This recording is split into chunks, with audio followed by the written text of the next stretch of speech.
नमो अरिहन्ताणम्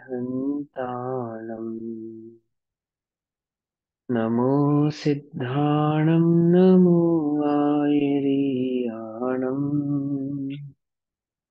नमो वज्रायाणम् नमो लोये सवसाहुणम्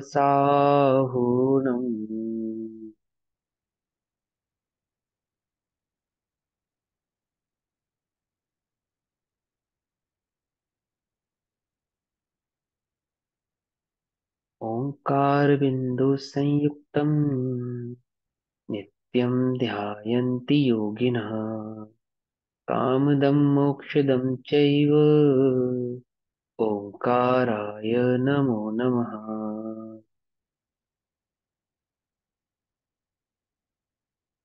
मङ्गलं भगवान् वीरो मङ्गलं गौतमो गणी मङ्गलं कुन्दकुन्दार्द्यो जैनधर्मोऽस्तु मङ्गलम्।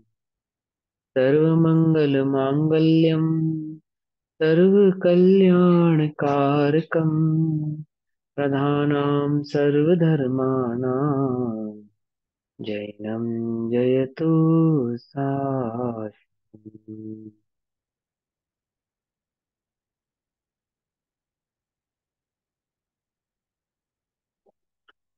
नमः समय साराय सानुभूत्या चिकास्ते चित्स्वभावाय भावाय सर्वभावान्तरच्छिदे।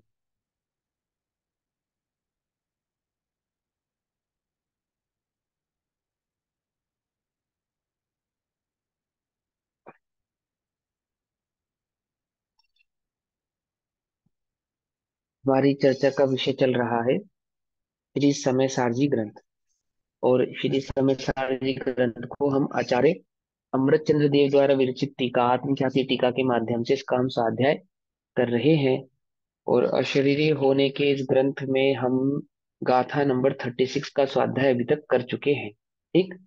गाथा नंबर 36 का भावार्थ थोड़ा सा मुझे और समझाना था, है ना। कक्षा हमारी एक सेकेंड। हाँ, 36 के भावार्थ पे समाप्त हुई थी लास्ट कक्षा। भावार्थ को मैं एक बार और क्लियर करता हूँ। देखो, पहले मैं गाथा पढ़ता हूँ, गाथा नंबर 36, फिर भावार्थ पढ़ेंगे।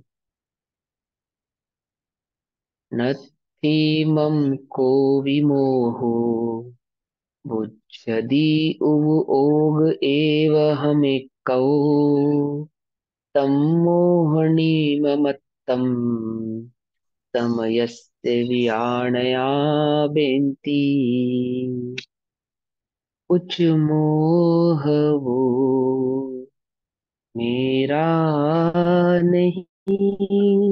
कौन सा मोह? कौन सा मोह मेरा नहीं? क्या? तो जो मुझे मैं मोही नजर आता हूँ ना, मेरे ज्ञान में जो मोह झलकता है, जो मोह रूपी भाव मुझे झलकते हैं, क्रोध मान माया लोभ ममत्व एकत्व के जो भाव मुझे झलकते हैं ना, किस में झलकते हैं? ज्ञान में। मेरे मैं ज्ञान स्वरूपी हूँ, और मेरे ज्ञान में वो जो मोह झलकता है, कुछ मोह वो मेरा नहीं। अभी तुम्हारा क्या है इस समय कि हम सुनने वाले हैं, भैया पढ़ाने वाले, हम पढ़ने वाले हैं। भैया भी जानने वाले हैं, तुम भी जानने वाले हो। ना भैया पढ़ाने वाले हैं, ना तुम पढ़ने वाले हो। कुछ मोह वो मेरा नहीं, उपयोग केवल एक में। उपयोग ज्ञान और दर्शन, जानने और देखने वाला ही एकमात्र मैं हूं, और कुछ नहीं। बस। कुछ मोह वो मेरा नहीं, उपयोग केवल एक में। इस ज्ञान को ज्ञायक समय के मोह निर्ममता कहें। इस ज्ञान को, किस ज्ञान को? कि मैं मोह नहीं हूं, मात्र जानने देखने वाला हूं। जो उस ज्ञायक स्वभाव को जानते हैं, अनुभव करते हैं, गायक को जानने वाले क्या कहते हैं? मोह निर्ममता कहते हैं, अर्थात मोह से निर्ममत्व, यानी मोह मेरा नहीं है, मोह से मेरा कोई संबंध नहीं है, ऐसा कहते हैं। ठीक। उसके बाद टीका हुई। टीका हमने लास्ट कक्षा में पढ़ी थी। भावार्थ में इसका भी पढ़ता हूँ। भावार्थ पढ़ने से पहले जो टीका में बात समझाई गई है उसको संक्षिप्त में कहता हूँ। कि जैसे श्रीखंड नाम की एक मिठाई, मिठाई समझो, होती है, दही से बनाई जाती है। तो दही, खट्टा दही होता है उसमें, मीठा दही नहीं लेते उसमें। श्रीखंड को बनाने के लिए क्या करते हैं, खट्टा दही लिया जाता है और उसमें शक्कर मिला के उसको मथा जाता है। तो एकदम क्रीम जैसा वो दही बन जाता है। और जब उसको खाते हैं तो उसका स्वाद कैसा आता है? बहुत तीव्र खट्टा और तीव्र मिठास लिए हुए उसका स्वाद आता है। तो उस श्रीखंड को जब देखते हैं, है, तो वो कैसा दिखता है? कि खट्टा और मीठा स्वाद एक हुआ मात्र दही नजर आता है, अथवा मात्र श्रीखंड नजर आता है। और जब उसका स्वाद चखते हैं तो श्रीखंड खट्टा मीठा ऐसा भी समझ में आता है, परंतु उसके स्वाद में खटास भिन्न और मिठास भिन्न ऐसी स्वतः ही प्रतीत होती है। आपो आप ही वह स्वाद में स्पष्ट रूप से झलकता है कि जो खटास है वह अलग है और जो मिठास है वह अलग है। ज्ञानी जानते हैं, क्या जानते हैं? कि जो खटास है वह दही का भाव है और जो मिठास है वह शक्कर का भाव है। समझ में बात? समझ रहे ना? यानी स्वाद को चखते समय दही भिन्न है और मिठास भिन्न है, यानी दही की खटास भिन्न है और शक्कर की मिठास भिन्न है, ऐसा वे जानते हैं। उसी प्रकार आत्म रूपी आत्म दर्पण में, आत्मा के ज्ञान में मोह झलकते हैं, मोह झलकते हैं। अज्ञानी उन्हें एक मानता है कि यह जो श्रीखंड है ये खट्टा मीठे स्वाद वाला है, ऐसे ये आत्मा मोह आदि, मोह आदि भाव वाला है। परंतु ज्ञानी जो उस गायक के स्वभाव को जानते हैं वो ये बात जानते हैं कि ज्ञान दर्शन आदि मैं हूं और मोह आदि मैं नहीं हूं, ये मेरा स्वभाव नहीं है। शक्कर की मिठास शक्कर का गुण है और वह खटास दही का गुण है। इसी प्रकार से ज्ञान मेरा गुण है और मोह आदि वह पुद्गल का है, मेरा नहीं है। ये एक रूप से श्रीखंड की भांति झलकता हुआ तो दिखाई देता है, परंतु ये दोनों ही उस स्वाद की भांति भिन्न भिन्न स्वाद वाले हैं। गेव की मुंह की खटास मैं नहीं, मेरी नहीं है, और ज्ञान की मिठास, निराकुल मिठास ही मात्र मेरी है। मोह की आकुलता मेरी नहीं है और ज्ञान की मिठास, निराकुलता, वह मेरी है। ये जो इस समय मुझे आकुलित परिणाम हो रहा है, मैं आकुलता में हो रहा हूं, यह मैं नहीं हूं। इस आकुलता को जो जान रहा है वह ज्ञान मैं हूं।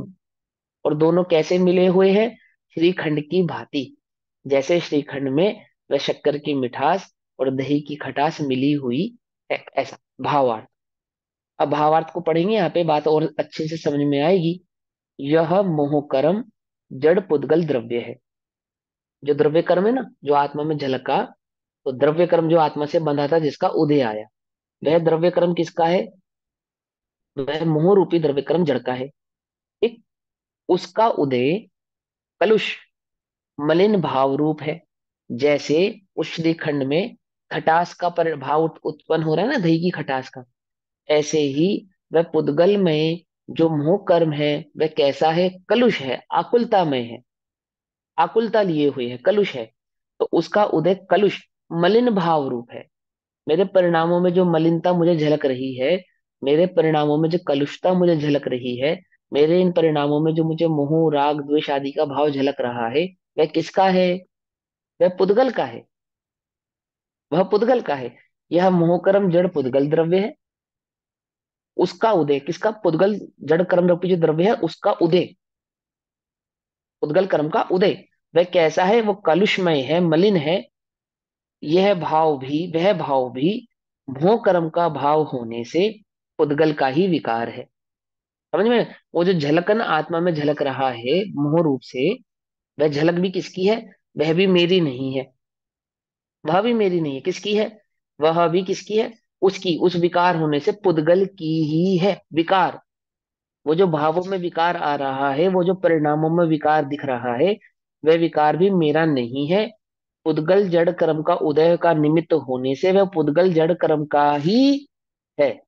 यह भाव का भाव यह भाव का भाव जब इस चैतन्य के उपयोग में अनुभव में आता है, यह बात जब इस आत्मा के समझ में आती है कि मात्र जानने वाला मैं हूं और मोह आदि करने वाला मैं नहीं हूं, यह बात जब इस चैतन्य तत्व को समझ में आती है, तब उपयोग भी विकारी होकर राग रूप मलिन दिखाई देता है। सॉरी, सॉरी उल्टा बता दिया मैंने। यह भाव का भाव, इस भाव का भाव मतलब जो पहले भाव कहा था कि वो जो ये कर्म भावक रूपी लिखा हुआ है यहाँ पे भैया, भावक का अर्थ क्या हाँ होगा? हाँ हाँ, भावी भावक, वही भावक, वाला जो भावे भावे भाव है। भावक, हाँ वही भावे भाव, वही भावे भाव है ना। थोड़ा सा कॉन्फ्लिक्ट हो गया मुझसे, सॉरी, मैं इसको ठीक करता हूँ। देखो, पहले एक लाइन में उन्होंने एक बात समझाई कि एक है जड़ कर्म, जड़ कर्म का उदय। वह उदय किस में झलक रहा है? वह जो उदय झलक रहा है आत्मा में। तो आत्मा जो उस जड़ कर्म के उदय को और ज्ञान को भिन्न नहीं जानते, वह जो ज्ञानी, वह जो आत्मा, ज्ञानी माने आत्मा या ज्ञान में जो स्वरूप वाला चैतन्य तत्व है, वह जो उसको नहीं जानता, जिसको अज्ञानी कहा हमने, इसको नहीं जानता, जड़ कर्म के उदय को, जड़ कर्म को, और आत्मा ज्ञानमय है, इन दोनों के बीच के भेद को नहीं जानता, वो उस जड़ कर्म रूप के उदय को अपना मानता हुआ उस रूप ही परिणमित हो रहा है। अर्थात कि जब कर्म का उदय आता है, मोह रूपी कर्म का उदय आता है, आत्मा में मोह झलकता है, तो वह अपने को मैं मोह ही हूं ऐसा मानता है। समझ में बात? भाव्य भावक तो क्या कहते हैं? उद्गल का ही विकार है। यह भावक का भाव जब इस चैतन्य के उपयोग में अनुभव में आता है, तब उपयोग भी विकारी होकर राग रूप मलिन दिखाई देता है। यानी ज्ञानोपयोग और दर्शनोपयोग जब जड़ कर्म के तरफ झुके हुए होते हैं, तो जड़ कर्म में जो भी विकार उत्पन्न होता है, जो भी पर्याय होती है, जो भी उदय आता है, यह उपयोग के कारण यह आत्मा भी उस रूप ही नजर आता है, दिखाई देता है। मोह का उदय आता है, मोह रूप दिखाई देता है। राग का उदय आता है, राग रूप दिखाई देता है। द्वेष आदि कषाय आदि का उदय आता है, तो क्रोध मान आदि उन्हीं कषाय रूप दिखाई देता है। जब उसका भेद विज्ञान हो, जब उस आत्मा को, उस चैतन्य तत्व को इस बात का भेद विज्ञान हो जावे, क्या भेद विज्ञान हो जावे? कि चैतन्य की शक्ति की व्यक्ति तो ज्ञान दर्शन उपयोग मात्र है, यानी चैतन्य तो एकमात्र ज्ञान दर्शन करने वाला है, जो जानने देखने वाला है। और ये कालुषता राग द्वेष मोह रूप है, यह चैतन्य की नहीं है, यह पुद्गल कर्म की है। वह द्रव्य कर्म रूप जड़ पुद्गल द्रव्य की है। तब भावक भाव जो द्रव्य कर्म रूप मोह का भाव, उससे अवश्य भेद भाव होता है, और आत्मा अवश्य अपने चैतन्य के अनुभव रूप स्थित होता है। जब यह ज्ञान होता है, तो अवश्य ही वह उपयोग उस मोह आदि परिणामों से हटता है और कहाँ चला जाता है? वापस अपने चैतन्य तत्व की ओर, ज्ञान और दर्शन में ही रह जाता है। ऐसा जब भेदभाव खड़ा होता है, भेदभाव यानी कि भेद विज्ञान खड़ा होता है, तब वह आत्मा अपने चैतन्य स्वरूप का अनुभव करता है। यानी जैसे श्रीखंड में मिली हुई खटमट, खट और मिठास, खट्टा और मीठापना एक रूप होकर ज्ञान में आ रहे थे, लेकिन जुबान पे रखते ही, स्वाद चखते ही इस बात का ज्ञान भली भांति हो गया कि खटास वह दही का स्वरूप है और मिठास वह शक्कर का स्वरूप है। इसी प्रकार से प्रज्ञा छेनी या भेद विज्ञान द्वारा यह बात स्पष्ट हो जाती है कि ज्ञान कर्म दर्शन ज्ञान मैं हूं, और मोह राग आदि द्वेष भाव वह मैं नहीं हूं। वे सिर्फ पर पुद्गल के हैं। मिठास शक्कर की है, खटास दही की है, ज्ञान मेरा है, और मोह कर्म आदि वह पुद्गल के हैं। ऐसा भेद विज्ञान उत्पन्न होने पर एकमात्र चैतन्य तत्व का अनुभव होता है, और यह आत्मा उसमें स्थित हो जाता है। अब इस अर्थ का द्योतक कलश्रुप काव्य कहते हैं। अब इसी भाव को और स्पष्ट समझाने के लिए भावक का भाव और भावक भाव का यहाँ थोड़ा मतलब नहीं पता चला मुझे। भावक माने भाव उत्पन्न कराने वाला, और भाव यानी कि वो भाव जो उत्पन्न होने वाला। जैसे वो कठपुतली वाला बताया था ना, हाँ जी। कठपुतली का, है ना, ऐसे ही हम्म। है। एक ने भाव उत्पन्न कराया, तो जो भाव उत्पन्न करा रहा है उसका नाम तो हो गया भावक, और जो अच्छा। भाव उत्पन्न हो रहा है उसका नाम हो गया भाव। तो आत्मा में जो राग तो भाव भावी उत्पन्न मतलब हुआ क्या हुआ फिर? भाव्य मतलब है, होता है ना कर्म, जो कर्म उदय में आया वो तो हो गया भाव्य। और जो भाव्य कर्म के भावक, मतलब तो परिणमित हुआ, जैसा भाव होगा वो होगा हाँ भावक। हाँ, देखो देखो, ये देखो, यह भावक का भाव जब इस चैतन्य के उपयोग में अनुभव में आता है। भावक कौन हुआ? हाँ उद्गल वही कर्म। पूछना। अच्छा ठीक है। उद्गल कर्म भावक हो गया, समझिए बात। उद्गल कर्म है भावक, भाव्य भावक। ओके ठीक है। एक एक एक न का परिणमन हुआ और एक ने परिणमन कराया, ऐसा संबंध समझा रहे हैं भाव्य भावक में। तो आत्मा राग रूप परिणमित हुआ, आत्मा भाव्य भाव्य रूप यानी राग रूप परिणमित हुआ। और किसके ठीक कारण हुआ? कि पुद्गल कर्म के उदय के कारण हुआ। ठीक समझिए है। बात, तो वो हो गया हाँ जी। भावक। तो भावक ठीक है। भाव्य, समझिए ठीक है। बात। हाँ जी। नीचे तब भावक भाव है, उसका मतलब ठीक है। क्या हुआ? जो सब नीचे वाली लाइन है, तब भावक भाव का जो द्रव्य कर्मों रूप के भाव से, कौन सी वाली लाइन का? मतलब जो स्टेंजा खत्म होता है उस ऊपर वाली लाइन, तब भावक भाव जो द्रव्य कर्मों रूप के भाव से, उसमें अवश्य ही भेदभाव होता है। नीचे वाली हाँ, लाइन उसमें उसी। हाँ हाँ, हम्म, तो सुनो। तब भावक भावक। भाव जो द्रव्य कर्म रूप, भावक भाव जब द्रव्य कर्म रूप यानी कि जड़ कर्म यानी द्रव्य कर्म के निमित्त से जो राग भाव उत्पन्न हुआ, ठीक। तो तो वो ये समझाना चाहते हैं कि भाव्य भावक भाव जड़ और चेतन के बीच में नहीं है। भावे भावक भाव तो जड़ कर्म और जड़, उस जड़ कर्म के निमित्त से उत्पन्न हुए उस भाव के बीच में तो है, लेकिन चेतना के बीच में नहीं है। चेतना तो मात्र ज्ञान करने वाला है। और ज्ञान कराने के लिए, मतलब ज्ञान दर्शन करने के लिए तो उसको किसी ने प्रेरणा नहीं दी। किसी के कारण तो वो ज्ञान रूप परिणमित नहीं हो रहा। स्वयं ही भावक है, स्वयं ही भाव्य है। लेकिन राग का परिणमन होने के लिए तो जड़ कर्म की आवश्यकता है, कि जड़ कर्म का उदय होता है। तो यहाँ भाव राग रूप भाव झलकता है। तो यहाँ जो राग रूप भाव झलका, जैसे जैसे दर्पण के समक्ष काला कपड़ा ले जाओ, हम्म। दर्पण के समक्ष काला कपड़ा ले जाओ तो दर्पण कैसा दिखेगा? दर्पण। ये दर्पण है, ये दर्पण काला। है, हाँ ये जी। दर्पण है। और ये काला कपड़ा काला। है ना? तो ये दर्पण के आगे काला कपड़ा हो गया। अब दर्शन दर्पण कैसा दिख रहा है? काला। काला ही दिख देखो रहा भी है। सब ध्यान से, कैसा हो गया दर्पण? काला दिख ध्यान रहा से है। देखो सब। बताओ भैया, दर्पण कैसा हो गया? दर्पण तो एज इट इज ही रहा, हमें काला दिख रहा हाँ है। दर्पण तो दर्पण ही रहा, आच्छादित हो हाँ, गया काले कपड़े से। बस इतनी बुद्धि आत्मा में भी लगाओ भैया। कि ये जो दिख रहा है, ये जो दिख रहा है ना, दिख रहा है, ये नहीं हुआ, ये ज्ञान ही रहा। ये हो जो मतलब दिख रहा था, जो दिख रहा था वैसा हो गया। इसको कहेंगे भाव्य भावक। क्या कहा? भाव्य भावक। कि ये काला कपड़ा आया सामने और दर्पण काला दिखने लगा, तो ये भावक है। और यह भाव्य रूप से झलकने लगा। और यहाँ क्या हुआ था? कि परमार्थ से देखा जाए तो यहाँ कुछ हुआ ही नहीं है। यह तो ज्ञान ज्ञान मात्र ही है, दर्पण दर्पण ही है, स्वच्छता का प्रतीक है। इसमें कुछ भी हुआ नहीं है, एज इट इज है, ऐसा का ऐसा ही है।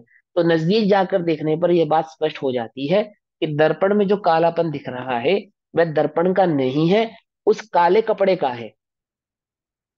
काले कपड़े का है। ऐसे ही आत्मा में जो राग द्वेष परिणाम दिख रहे हैं वे आत्मा के नहीं है, वे द्रव्य कर्म के हैं, पुद्गल के हैं। और पुद्गल के होने से पुद्गल में ही है, आत्मा के नहीं है। आत्मा तो मात्र ज्ञान में चैतन्य तत्व ही है। इस बात को और अच्छे से स्पष्ट करने के लिए श्लोक नंबर 30 यानी कलश नंबर 30 कहते हैं। कलश नंबर 30 स्वागता छंद में लिखा गया है, ठीक है ना? इसको ना 11, इसमें 11 वर्ण होते हैं मालिनी में, ठीक है? ओ सॉरी, स्वागता में 11 वर्ण एक साथ पढ़ते हैं। सर्वतः सरस निर्भर भावम् चैत्य स्वयमहं स्वयमह्येकम् नास्ति नास्ति मम कंचन मोहः चेतन मोहो निधिरस्मि। एक बार फिर से पढ़ता हूँ। सर्वतः सरस निर्भर भावम् चेत्य स्वयमहं स्वयमह्येकम् नास्ति नास्ति मम कंचन मोहः चेतन महो निधिरस्मि। आहा। नास्ति नास्ति मम कंचन मोह, नास्ति नास्ति, ये मोह किंचित मात्र भी मेरा नहीं है। नास्ति नास्ति, नहीं है, नहीं है, क्या नहीं है? मम कंचन मोह, मोह किंचित मात्र भी मेरा नहीं। क्या है फिर मेरा? श्लोकार्थ करते, ये इस लोक में अहम, मैं, स्वयं, स्वतः ही, इस लोक में मैं स्वयं ही, स्वतः ही, एकम स्वयं, अपने एक आत्म स्वरूप का चैत्य अनुभव करता हूँ। इस लोक में एकमात्र मैं स्वयं ही अपने इस आत्म तत्व का अनुभव करता हूँ। दूसरा कोई नहीं है जो मेरे इस आत्म स्वरूप का अनुभव कर सके। क्या कहा? इस लोक में सभी अपने अपने स्वरूप का ही अनुभव करते हैं, कोई किसी दूसरे के स्वरूप का अनुभव करता नहीं है। और मैं इस लोक में मैं अपने आत्म स्वरूप का स्वयं अनुभव करता हूँ, कोई अन्य मेरे स्वरूप का अनुभव करने वाला नहीं है। सर्वथा स्वरस निर्भर भावम, जो कि जो स्वरूप सर्वथा अपने निरस रूप चैतन्य के परिणमन से पूर्ण भरे हुए भाव वाला है। मतलब कि जो सर्वांग से एकमात्र ज्ञान वाला है, चैतन्य वाला है, जिंदा है। इसको यह बात स्थापित करने के लिए किसी पर की आवश्यकता नहीं है। मैं हूं और मैं ज्ञान हूं, यह बात सर्वांग से उसके आपो आप ही झलक रही है, आपो आप ही प्रस्तुत हो रही है। निज रस रूप, निज रस रूप अपने सर्वांग, अपने गुणों से, अपने अनंत गुणों से, अपने चैतन्य ज्ञान आदि गुणों से, चैतन्य के परिणमन से पूर्ण भरे हुए भाव वाला है। इसलिए मोह, यह मोह मम, मेरा, कंचन नास्ति नास्ति, कुछ भी नहीं लगता। अर्थात इसका और मेरा कोई भी संबंध नहीं है। इसका, इस मोह का, जिस मोह को मैं अपना कह रहा हूं, ये जो राग द्वेष आदि के परिणाम जो मेरे ज्ञान में झलक रहे हैं, इनसे मेरा किंचित मात्र भी संबंध नहीं है। शुद्ध चिद घन महानिधि अस्ति, मैं तो शुद्ध चैतन्य के समूह रूप तेज पुंज का निधि हूँ। भावक भावक के भेद से ऐसा अनुभव करो। मतलब ज्ञान, ज्ञान ही का ही परिणमन मुझ में होता है, और मात्र ज्ञान में ही मैं हूं, अन्य मैं कुछ नहीं हूं, ऐसा अनुभव करो। समझ में बात? स्वयं को प्रस्तुत है, एकदम स्पष्ट झलक रहा है कि ज्ञान करने वाला हूं मैं, ज्ञान के अलावा कुछ नहीं कर सकता। आत्मज्ञानम स्वयं ज्ञानम ज्ञानादन्यत करोति किम, है ना? उसी भाव को यहाँ समझा रहे हैं वो, कि मैं एकमात्र अपने चैतन्य रस का अनुभव करने वाला हूँ, निज रस से परिपूर्ण हूँ, निज रस चैतन्य से परिपूर्ण हूँ। यह मोह मेरा कुछ भी नहीं लगता, इस मोह से मेरा किंचित भी संबंध नहीं है। मैं तो एक शुद्ध चैतन्य के समूह रूप तेज पुंज का निधि हूँ। चैतन्य के तेज पुंज का निधि हूँ, दैट मीन्स कभी भी मरने वाला नहीं हूँ, कभी भी नाश को प्राप्त होने वाला नहीं हूँ, जड़ रूप होने वाला नहीं हूँ, ज्ञान में सदा उद्योतमान ही रहने वाला हूँ। एक इंद्रिय आदि पर्याय में भी चला जाऊंगा ना, तो वहां पे भी दुखी हूं, ये बात तो मैं जानता ही हूं ना, मैं कौन हूं भले ही नहीं जानता, और दुखी हूं ये कौन जान रहा है? दुख को कौन जान रहा है? तो ज्ञान है ना वहां पे, बिना ज्ञान के कौन जानेगा? तो ये उद्योतमान है, ये बात है, स्थापित करती है अपने आप को कि मैं हूं, मैं हूं, है ना? अपने इस हूं भाव को अनुभव करने वाले भावक भावक के भेद से ऐसा अनुभव करें। इस प्रकार गाथा में, कौन सी गाथा में? गाथा नंबर 36 में। ये जो मोह के भाव है ये सारे भाव कर्म हो गए ना। ये सारे भाव कर्म हो गए, हाँ जी। इस प्रकार गाथा में दैट मीन्स 36 नंबर की जो गाथा में मोह पद है, उसे बदलकर राग द्वेष क्रोध मान माया लोभ कर्म नो कर्म मन वचन काय श्रोत चक्षु घ्राण रसना स्पर्शन, इन 16 पदों के भिन्न भिन्न 16 गाथा सूत्र व्याख्यान करना चाहिए, और इसी उपदेश से अन्य भी विचार कर लेना चाहिए। लेकिन नाथी मम को भी ही मोह, उसकी जगह क्रोधो वचनो आदि आदि ये कर लेना चाहिए, मतलब उस भाव को समझना चाहिए। अब गाथा नंबर 37, गाथा नंबर 37 पढ़ेंगे। अभी तो आप सबको गाथा पढ़ने आ गई होगी। कौन पढ़ेगा गाथा? पढ़ो भैया, किसको पढ़नी है गाथा? पढ़ो गाथा नंबर 37। पढ़ो, कौन पढ़ रहा है? अरे बोलो भैया, समय क्यों वेस्ट कर रहे हो? नहीं पढ़ना? यूं सुनो, क्या? आप ही पढ़ लीजिए। पढ़ो ना, कि पढ़ोगे नहीं तो फिर कैसे आएगी? इसको आती है, बोलो पढ़ना है, मैं पढ़ा पढ़ूं, दीजिए। मैं कोशिश पढ़ो कर पढ़ो रही हूँ। पढ़ो। हाँ यूं पढ़ो पढ़ो। पढ़नी है। नत्थि मम धम्मादि बुध्यति अवोग एव अहमेको तं धम्मणि मम मत्तं समयस्य विनायना बेंती। बहुत बढ़िया, वेरी गुड। अब इसमें एक गलती कर दी बस आपने। अब ओग नहीं है, ओग है ये, ठीक है। ओग। और चूंकि छोटा ओ है ना, ये छोटा ओग है ना। नथी मम धम्म आदि बुद्धि ओग एव हमेकौ तमण धम्मणि ममत्तम समयस्य वियाणया बेंती। नत्थी। नत्थी। नहीं। नहीं। मम। मेरे। धम्म आदि। धम्म आदि दैट मीन्स धर्म आदि। क्या द्रव्य होते हैं ना। तो कौन कौन से जीव, पुद्गल, धर्म, धर्माकाश और काल। तो जो धर्मादि द्रव्य हैं वे मेरे कुछ नहीं है। नथी। नथी मम धम्मादि बुज्जति। यह जाने कि ओग उपयोग एव ही अहम एक को एक मैं हूं, उपयोग मात्र मैं हूं और धर्मादि मेरे नहीं है। जो अन्य द्रव्य है ना। जीव द्रव्य हूं ना मैं, तो मेरे से भिन्न जो अन्य द्रव्य हैं, उद्गल, धर्म, अधर्म, आकाश, काल आदि, वे मेरे नहीं है। मैं तो एकमात्र उपयोग हूं, ऐसा जानो। बुद्धि, ऐसा जानो। आपने सुना होगा ना, बिहारी में एक शब्द होता है बूझे। बूझे दैट मीन्स समझ में आया। बूझो तो समझे। जाने ऐसे होते हैं ना, बूझो। हाँ, है ना। बूझो मतलब हाँ, ये शब्द जानो। है बूझे। और नत्थी शब्द गुजराती में नहीं। नहीं। बुज्जति शब्द बिहारी में बूझे। समझे, यानी समझ में आई बात। ज्ञान में आई आपके, है ना। हाँ। नत्थी मम धम्मादि बुज्जति ओग एवं हम को। आगे तम ऐसा। धम्म निमित्तम। धर्म द्रव्य के, ऐसा धर्म द्रव्य आदि के जानने में समयस्य स्व पर वियाण जानने वाले बेनती कहते हैं। क्या, जो स्वपर को जानते हैं ऐसा धर्मादि द्रव्य के विषय में कहते हैं। क्या कहते हैं कि एक उपयोग मात्र मैं हूं और धर्मादि द्रव्य मैं नहीं हूं। ठीक। धर्मादि वे मेरे नहीं। धर्मादि तो मेरे नहीं है, लेकिन भैया ये वस्त्र, ये धन, ये संपदा, ये घर, ये परिवार तो मेरे ही है। मेरे दो अनमोल वियानया रतन मतलब, है। वियानया हाँ? मतलब, और वियानया मतलब, जानने वियानया। वाले। जानने और वाले बेनती, विज्ञान कहते हैं। बेनती मतलब कहना। हाँ, कहते हैं।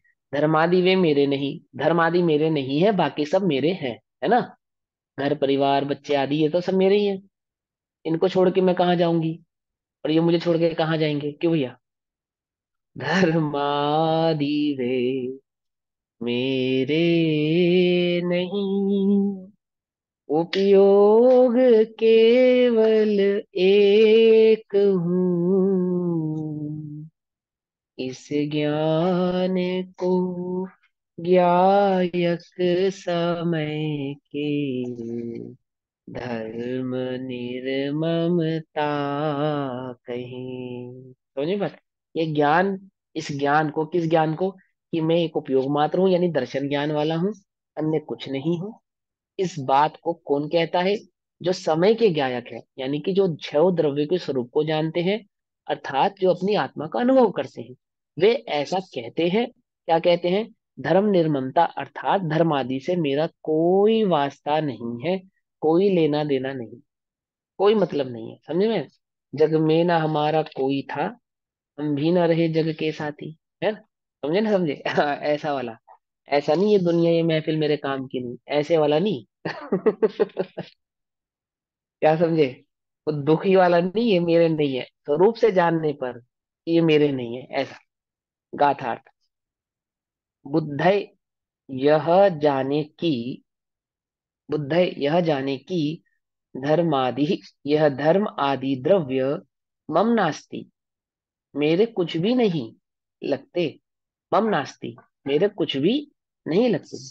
एक उपयोग एवं, एक उपयोग ही, एक उपयोग ई एवा ई, ई अहम मैं हूं। उपयोग ही मैं हूं, दैट मीन्स ज्ञान दर्शन वाला ही मैं हूं। तम ऐसा जानने को तम यस्य विज्ञायकः। हाँ भैया जी, आपने सब प्रश्न पूछा था ना, व्यायणय। व्यायणय मतलब विज्ञायकः, अर्थात सिद्धांत के अथवा स्वरूप के स्वरूप को स्वरूप रूप समय के जानने वाले, जानने वाला, यानी जिसको विशेष ज्ञान हो, है ना विज्ञायका। तो समयस्य यानी स्व पर का भेद विज्ञान, यानी सिद्धांत के अथवा स्व पर के स्वरूप रस को समय के जानने वाले। धर्म निर्ममत्वम, धर्म द्रव्य के प्रति निर्ममत्व ब्रुवंती अर्थात कहते हैं। क्या कहते हैं? कि अपने निज रस से जो प्रकट हुई है। किससे प्रकट हुई है? अपने निज रस से, अपने अपने, है ना, स्वयं स्वयं सिद्धा, स्वयं बुद्धा। तो जो अपने निज रस से प्रकट हुई है, जिसका विस्तार अनिवार्य है, तथा समस्त पदार्थों को ग्रसित करने का जिसका स्वभाव है। क्या कह रहे हैं देखो, मैंने क्या गजब लिखा है आचार्य अमृतचंद्र देव ने। बात वो, जैसे हिंदू मत में लिखते हैं ना, वो एक चंडी है और दुष्टों का संहार करने वाली है, और ऐसा करने वाली है, वैसा करने वाली है। ऐसी इस ज्ञान ज्योति के बारे में क्या कह रहे हैं? जो निज रस से प्रकट हुई है। आहा, जो ब्रह्मा विष्णु महेश ने बनाई है ऐसी नहीं है, किसी के आशीर्वाद से प्राप्त हुई है ऐसी नहीं है। जो निज रस से प्रकट हुई है, स्वयं सिद्धा है, और जिसका विस्तार कैसा है? अनिवार्य है। कोई उसके विस्तार को निवारण कर दे सके, भेद सके, ऐसा नहीं है, असीम है। तथा समस्त पदार्थों को ग्रसित करने का जिसका स्वभाव है, यानी समस्त पदार्थों को खा जाने वाली है। दैट मीन्स समस्त पदार्थों को जानने वाली है, ऐसा। समझे ना? ऐसा कोई पदार्थ नहीं है जो उसके ज्ञान से क्या हो, चूक जावे, टूट जावे। ग्रसित करने वाली ऐसी प्रचंड, ऐसी प्रचंड चिन्मात्र शक्ति के धारा द्वारा ग्रासीभूत किए जाने से, ग्रासीभूत किए जाने से दैट मीन्स जानने में आने से, जानने में आने से, मानो अत्यंत अंतर्मग्न हो रहा हो, मानो अत्यंत अंतर्मग्न हो रहे हो, ज्ञान में तादाकार होकर डूब रहे हो। दैट मीन्स ज्ञान में ज्ञान होकर ही व्याप्त रहे हो। समझे नहीं समझे? मैंने जल में दूध डाला, तो दूध का तो कुछ पता ही नहीं चला, जल ही जल रह गया। अर्थात उल्टा करो कि दूध में जल डाला, तो जल का तो कुछ मालूम ही नहीं चला, दूध ही दूध रह गया। तो जल कैसा हो गया? दूध में हो गया। तो क्या कहते हैं कि ज्ञान ने पर द्रव्य को, पर पदार्थों को, समस्त लोग को कैसे जाना? ऐसे जाना जैसे ज्ञान और ये सब लोग एक ही हो गया हो, कोई भेद ही नहीं रहा, इस तरीके से जान लिया। ज्ञान में तादात्कार होकर, यानी ज्ञान में ज्ञान रूप होकर डूब रहे हो। इस प्रकार आत्मा में प्रकाशमान यह धर्म अधर्म आकाश काल पुद्गल और अन्य जीव, ये समस्त पर द्रव्य मेरे संबंधी नहीं है, भले ही वे मेरे ज्ञान में तादात्कार, यानी ज्ञान में इस प्रकार से जानने में आते हो कि ज्ञान और ज्ञे का कोई भेद ही नहीं रहता। दर्पण में झलकने वाली अग्नि ऐसी नजर आ रही है मानो अग्नि दर्पण में ही जल रही हो। क्या कहा? पेड़ पे रखा हुआ वह सूर्यकांत मणि ऐसा झलक रहा है तालाब में कि मानो तालाब में ही हो। क्या किसी का ध्यान ही नहीं गया कि बाहर है? सब कहाँ ढूंढ रहे थे? तालाब में, तालाब में ही हो। परंतु परंतु क्या है? ये समस्त प्रद्रव्य मेरे संबंधी नहीं है, नहीं है। भले ही वे मुझ में इस तरह की से झलक रहे हैं, तो भी वे मेरे नहीं है। मेरे झलकने पर भी, इस प्रकार तादाद में होकर झलकने पर भी मेरे नहीं है। क्योंकि क्योंकि टंकोत कीर्ण एक ज्ञायक स्वभाव से, एक ज्ञायक स्वभाव पने से, यानी ज्ञायक स्वभावत्व से, संकोच कीन एक ज्ञायक स्वभावत्व से, ज्ञायक स्वभावत्व से दैट मीन्स ज्ञान स्वभाव पने से। स्व माने पना, तो ज्ञान स्वभाव पने से, मेरा स्वभाव कैसा है? जानने वाला, ज्ञान वाला। ज्ञान स्वभाव पने से परमार्थतः, एक्चुअल में, निश्चय से, अंतरंग तत्व तो मैं हूं, यानी ज्ञान तत्व तो मैं हूं, और वे पर द्रव्य मेरे स्वभाव से भिन्न स्वभाव वाले होने से परमार्थतः, एक्चुअली, रियलिटी में, निश्चय से बाह्य तत्व रूपता को छोड़ने के लिए असमर्थ हैं। दैट मीन्स अपने स्वभाव को छोड़ने में असमर्थ हैं। क्या कह रहे हैं? जल में पानी डाला, अथवा ओ सॉरी उल्टा कह रहा हूं। जल जल को दूध में डाला तो जल ऐसा हो गया मानो दूध में ही हो गया हो, जल है ही नहीं। तो भी परमार्थ से, सूक्ष्म दृष्टि से, निश्चय से देखने पर दूध में जल भिन्न है और दूध भिन्न है, ऐसा स्पष्ट जानने में आता है। और वह जो जल है वह कभी भी दूध रूप होने वाला नहीं है। इसी प्रकार वह दूध भी कभी जल रूप होने वाला नहीं है ना? ऐसे ही ये जो समस्त परद्रव्य हैं, ये मेरे ज्ञान में इस प्रकार झलकते हैं मानो ज्ञान और ज्ञेय का भेद ही मिट गया हो, ज्ञेय ही मिट गया हो।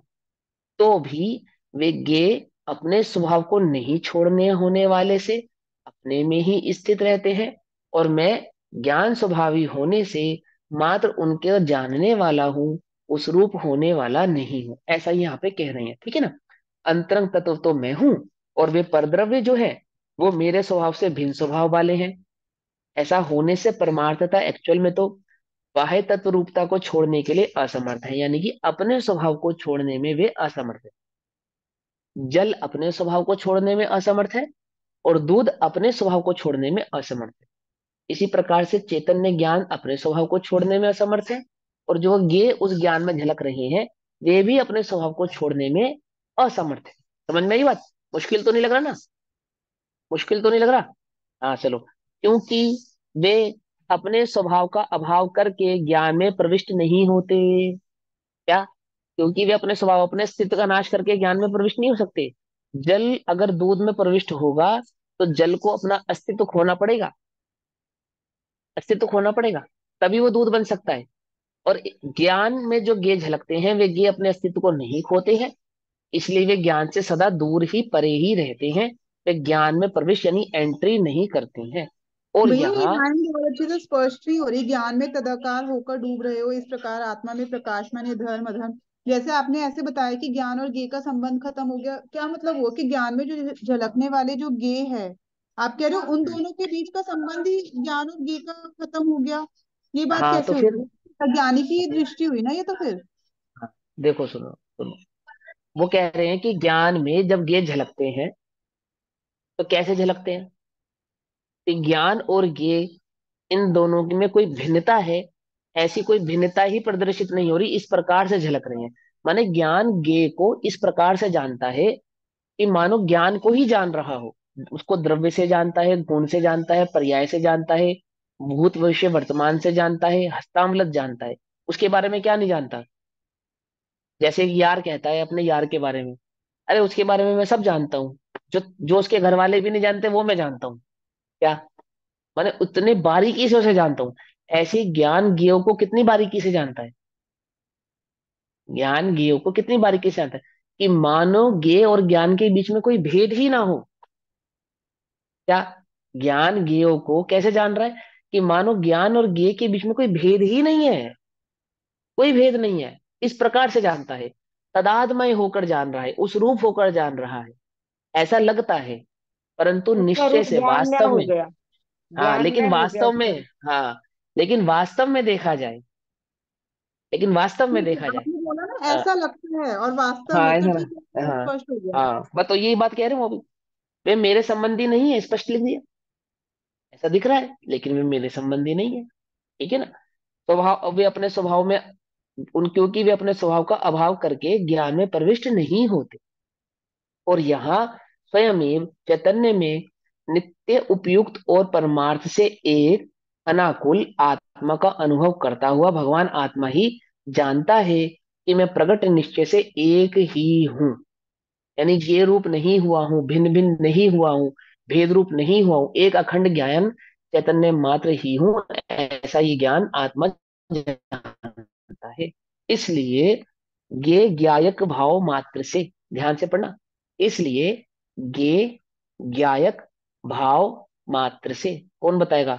अनिता आंटी जी बताओ, गे ज्ञायक भाव किसको कहते हैं? बोलो, सिर्फ गे ज्ञायक भाव समझाओ किसे कहते हैं। जो गे जानने में आते हैं, गायक हाँ मतलब गायक तो आत्मा हो गई। और ठीक है। गे मतलब जो जैसे मैं दादी हूँ, मैं नानी हूँ, मैं ये सब सब हमारे द्रव्य कर्म भाव कर्म और नो कर्म जो झलकते हैं, वो गे ठीक है। बन के आते हैं। ठीक है, आप क्या हो इन दोनों में से? मैं तो गायक हूँ। आप गायक हो, वेरी गुड, चलो क्लियर हो यहाँ गई बात। भेद खत्म हो गया ना, गे गायक का भेद खत्म, मतलब गे आत्मा ही जानने में आ रहा है और आत्मा ही जानने वाला है। अभी वो बात बाद में कहेंगे, अभी तो यहाँ पे गे गायक भाव की ही बात चल रही है, ठीक है?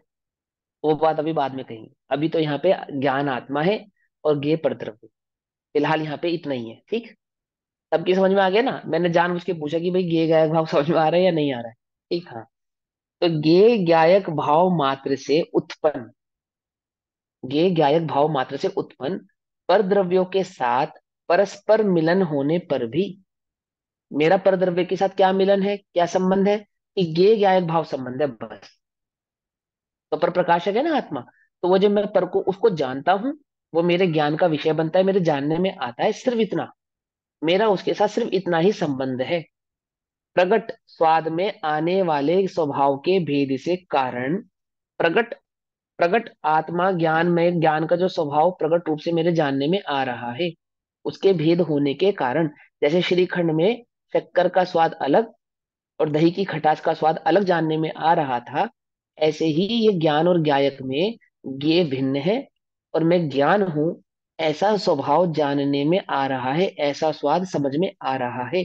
इसके कारण, भेद के कारण, धर्म अधर्म आकाश काल पुद्गल और अन्य जीवों के प्रति मैं निर्मम हूं। निर्मम हूं दैट मीन्स, निर्मम का अर्थ कौन बताएगा? किरण आंटी जी आप बताओ, निर्मम का अर्थ क्या है? निर्मम हूं, बड़ा ही निर्मम आदमी है ये। किरण आंटी जी बताएंगी, किरण आंटी जी बोलो भैया, निर्मम बोलो, निर्मम। आवाज आ रही है मेरी वहां पे, नहीं आ रही है? किरण आंटी जी के पास आवाज आ रही है? हाँ तो फिर म्यूट, अनम्यूट करो पहले उसको। अनम्यूट करो। अरे भैया जल्दी बोलो, नहीं मालूम, चलो कौन बताएगा? रजनी आंटी आप बताओ, निर्मम माने मैं क्या? ज्ञाता हूँ, ज्ञाता हूँ। निर्मम निर्मम का अर्थ बताओ। हाँ मतलब दोस्त, मैं इनको मतलब इनके मतलब सभी लोग इनका क्या वो दुष्ट जैसे कह सकते हो कि इनको खत्म करने वाला दुष्ट, हूँ। हाँ दुष्ट हूँ, अच्छा चलो ठीक है, वेरी गुड, बंद कर दो आवाज। इसलिए पूछ रहा हूँ मैं भैया, तुम्हारा ये सबका ध्यान कितना है यहाँ क्लास में? मैं बताऊं, निर्मम इसमें यानी कि, मतलब उस रूप नहीं हुआ, मोह हाँ रूप नहीं निर्मम, होना। हाँ निर्मम का सीधा साधारण अर्थ है कि मेरे नहीं है। निर्मम, मम माने मैं, निर माने नहीं, मेरे नहीं है, बस इतनी सी बात है। ठीक है ना? ये मेरे नहीं है, निर्मम, ठीक? ऐसा, उद्गल अन्य जीवों के प्रति मैं निर्मम हूं, दैट मीन्स ये मेरे नहीं है, बस इतना। निर्ममत भाव है मेरा उनके प्रति, निर्ममत भाव, मतलब मेरा उनके साथ कोई मोह नहीं है। मैं, पहले मेरा क्या हो रहा था? ये मैं हूं, ये मेरे हैं, ये मेरे थे, ये मेरे होंगे, आदि आदि हो रहा था ना। और अब क्या है? मैं निर्मम हूं, ना ये मेरे हैं, ना मैं इनका हूं, ना ये मेरे थे, ना मैं इनका होऊंगा, ना ये मेरे कभी होंगे। हमारे बीच में क्या संबंध है? ज्ञान गायक, गे गायक संबंध, कि मात्र मैं इनको जानने वाला हूं, ये मेरे ज्ञान में आते, इतना संबंध तो है। लेकिन ये मेरे कुछ नहीं है, मैं तो मात्र जानने वाला हूं, और ये मेरे ज्ञान में झलकते हैं, ये सब पर हैं। तो देखो, ये गायक भाव मात्र से उत्पन्न पर द्रव्यों के साथ परस्पर मिलन होने पर भी, प्रकट स्वाद में आने वाले स्वभाव के भेद के कारण, धर्म धर्म आकाश काल पुद्गल और अन्य जीवों के प्रति मैं निर्मम हूं, अन्य जीवों के प्रति भी मैं निर्मम हूं। मैं जो चैतन्य तत्व हूं, इसके मेरे अलावा मेरे बाकी सब जितने भी जीव चैतन्य तत्व हैं, वे सब भी मेरे कुछ नहीं है, उन सबके साथ भी मेरा कोई संबंध नहीं है, क्योंकि सदा ही अपने एकत्व में प्राप्त होने से समय, समय आत्म पदार्थ अथवा प्रत्येक पदार्थ ज्यों का त्यों ही स्थित रहता है। प्रत्येक पदार्थ ज्यों का त्यों ही स्थित रहता है, एक दूसरे में जाता नहीं है।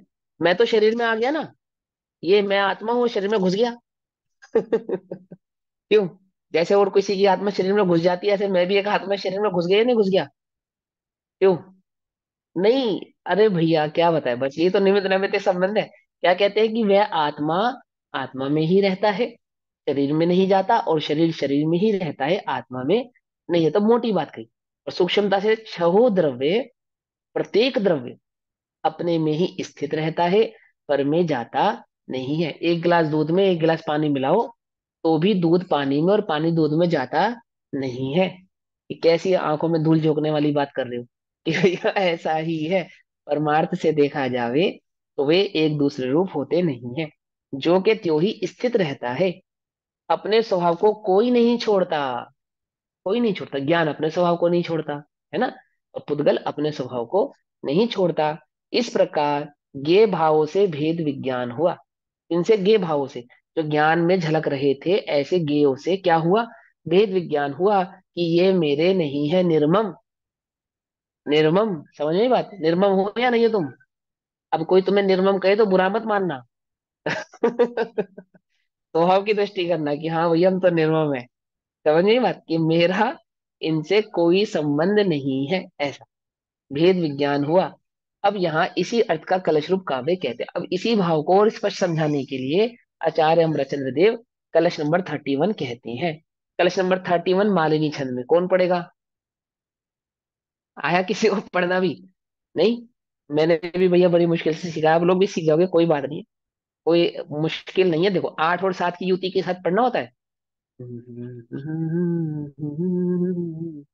इति सति सह सर्वैरन्य भावैर्विवेके स्वयं स्वयं उपयोगो वीरभदात्मानमेकम् प्रकटितम परमार्थै दर्शन ज्ञान वृत्तै कृत परिणतिरात्मा राम एव प्रवृत्तः। क्या मालिनी छंद में फिर पढ़ेंगे? कलश नंबर 31। इति सति सह सर्वैरन्य भावैर्विवेके स्वयमुपयोगो वीरभदात्मानमेकम् प्रगति परमार्थैर्दर्शनज्ञानवृत्तैः कृतपरिणतिरात्मा राम एव प्रवृत्तः। क्या कहते हैं? इति, इस प्रकार, पूर्वोक्त रूप से भावक भाव और ज्ञेय भावों के भेद विज्ञान होने पर वह मुझे परिणमित कराते हैं और मैं परिणमित होता हूँ, इसका भेद विज्ञान होने पर। और मेरा उन दोनों, हमारा ज्ञान ज्ञान ज्ञायक, ये और ज्ञायक संबंध है, ऐसा भेद विज्ञान होने पर सर्व अन्य भावे सह विवेके सति, सर्व अन्य भावों से भिन्न जब भिन्नता हुई तब, जितने भी अन्य भाव थे, मतलब एक ज्ञान भाव को छोड़कर, मैं जानने वाला हूँ देखने वाला हूँ, इस एक भाव को छोड़कर कि जितने भी भाव हैं, जितने भी भाव, उन सब से क्या हुई? भिन्नता हुई। उन सब से भिन्नता हुई तब अयम उपयोग, यह उपयोग स्वयं स्वयं ही एकम आत्मानम, अपने एक आत्मा को ही विवृत धारण करता हुआ। क्या मतलब? मात्र ज्ञान दर्शन में होता हुआ ये उपयोग, जो राग द्वेष रूप होता हुआ परिणमित हो रहा था, अब यही उपयोग मात्र ज्ञान दर्शन में हो गया।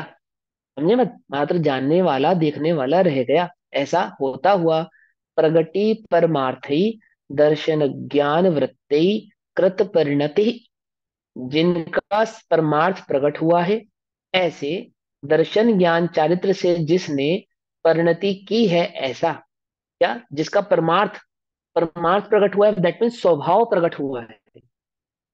जिसका स्वभाव प्रकट हुआ है, जब होते ना परमार्थ, दैट मीन स्वभाव, तो जिसका स्वभाव प्रकट हुआ है, ऐसे दर्शन ज्ञान चारित्र, दर्शन ज्ञान चारित्र वाला ही आत्मा है ना, तो दर्शन ज्ञान चारित्र से जिसने परिणति की है, दैट मीन जो दर्शन ज्ञान चारित्र में होकर परिणमित हो रहा है, सम्यक दर्शन सम्यक ज्ञान सम्यक चारित्र रूप परिणमित हो रहा है ना? और दर्शन ज्ञान चारित्र में परिणमित हो रहा है, मैंने ज्ञान, ज्ञान में ज्ञान रूप होकर ही परिणमित हो रहा है, ऐसा आत्म आरामय एवं प्रवृत्तः, अपने आत्म रूपी बाग क्रीड़ावन में ही प्रवृत्ति करता है, अन्यत्र नहीं जाता। एकमात्र उसका उपयोग एक ज्ञान में ही घूमता झलकता खेलता कूदता नाचता गाता रहता है, अन्यत्र कहीं नहीं जाता।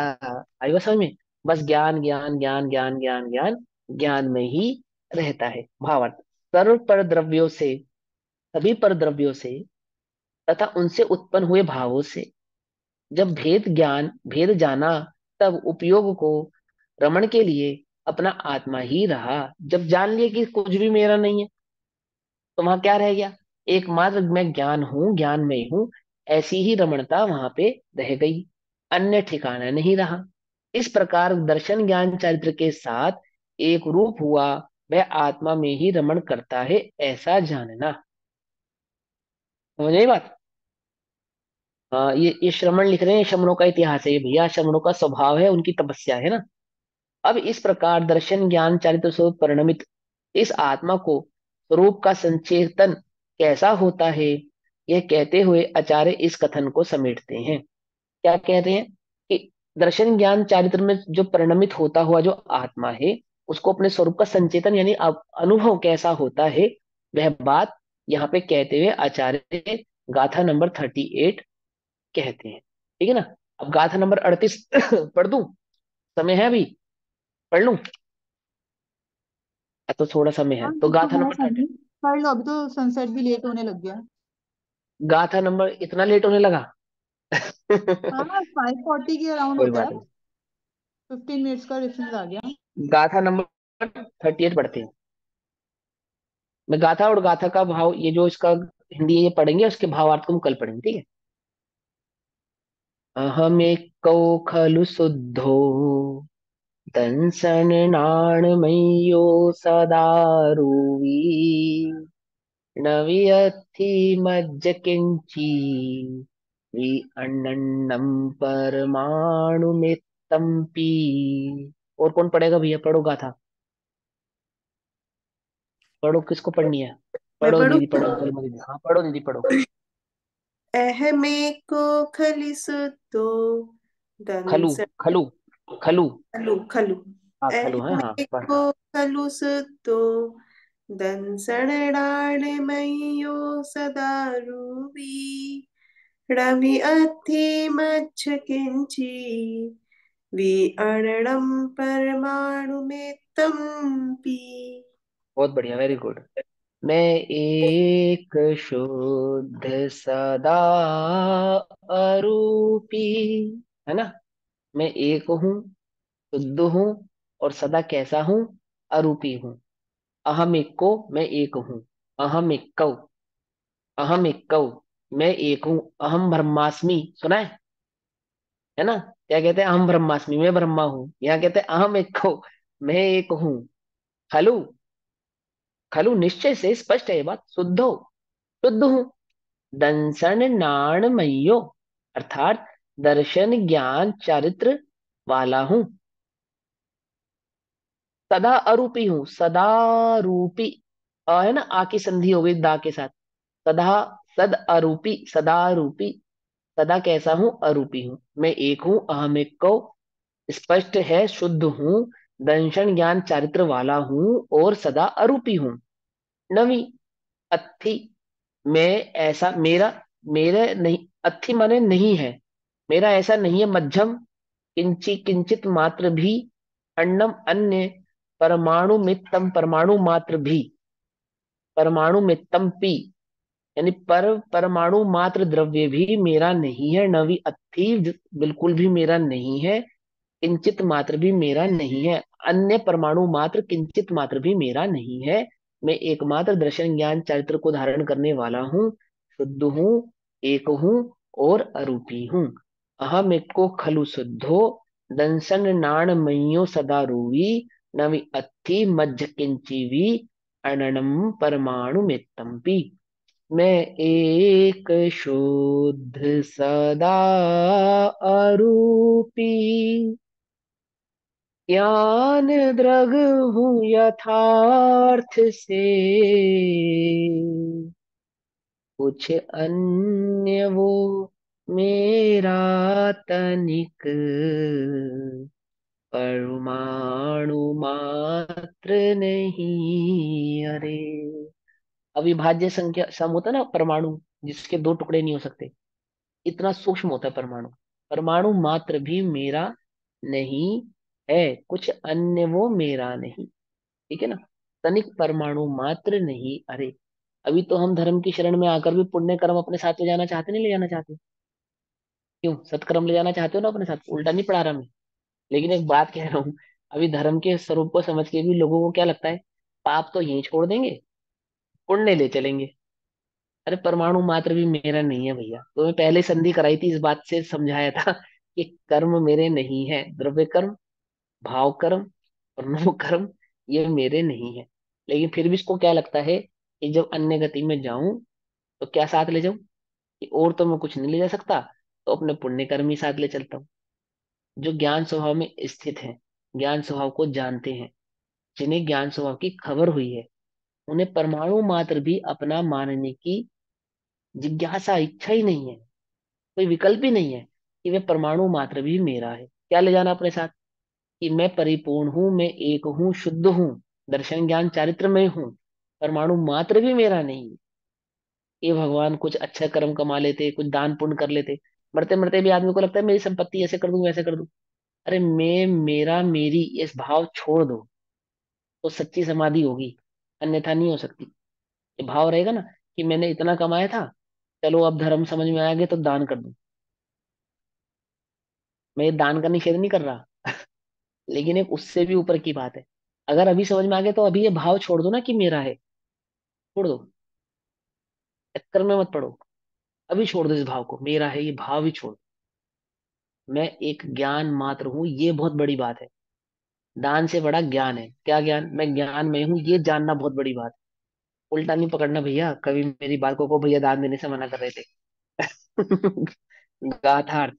दर्शन ज्ञान चरित्र रूप परिणति आत्मा यह जानता है कि, क्या कह रहे हैं, दर्शन ज्ञान चरित्र रूप परिणत यानी कि आत्मा का अनुभव करने वाला।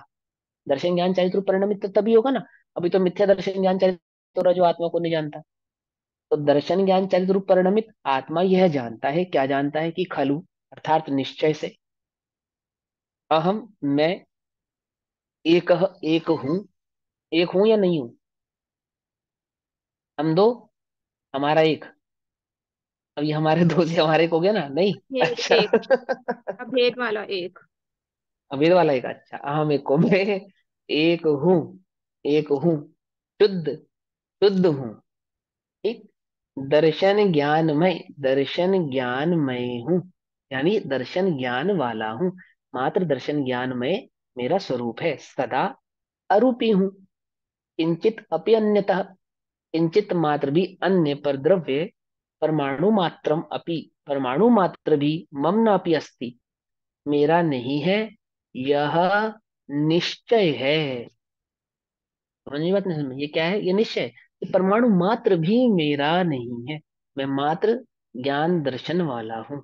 ऐसा जानकर जो इस चैतन्य में स्थित है, समझिए बात, वे क्या है, वे ज्ञानी है। दर्शन ज्ञान चरित्र प्रणमित आत्मा, वे ही ऐसा जानते हैं, अज्ञानी नहीं जानते इस बात को। समझिएगा समझ। अब इसकी टीका कहते हैं, टीका हम कल पढ़ेंगे, तब तक के लिए सभी को जय जिनेन्द्र। ओम नमः सिद्धेभ्य। निज निधि निज में बताई यह अनंत प्रसार है, उसके लिए जिनवाणी माँ को वंदना शतबार।